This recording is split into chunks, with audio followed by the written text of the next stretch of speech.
Hi guys. I'm broadcasting from the bathtub.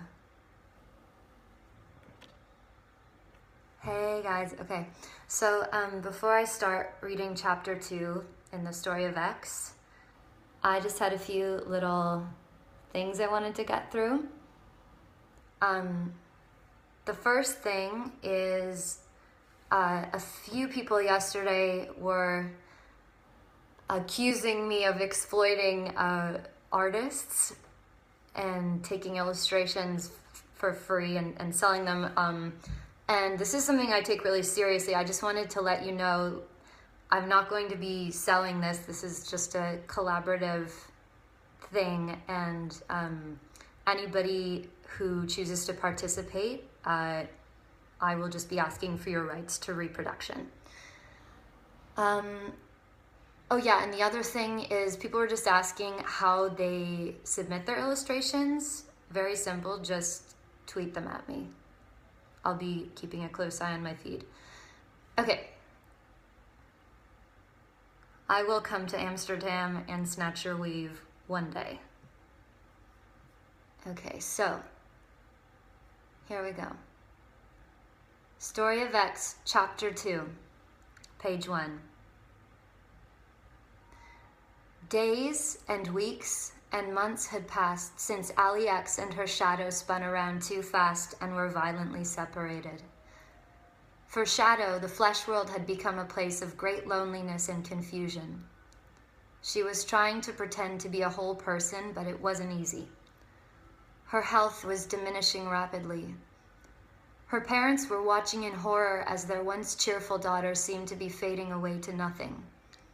They took her to see many, many doctors, all of whom were baffled by her seemingly unexplainable symptoms. Why was she losing so much weight?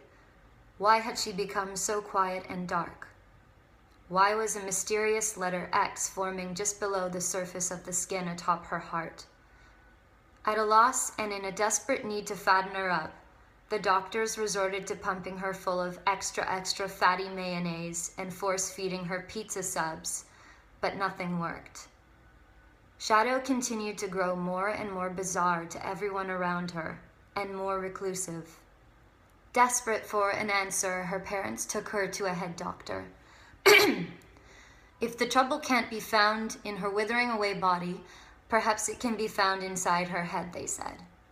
After weeks of invasive tests, the doctor concluded that Shadow simply could not be helped.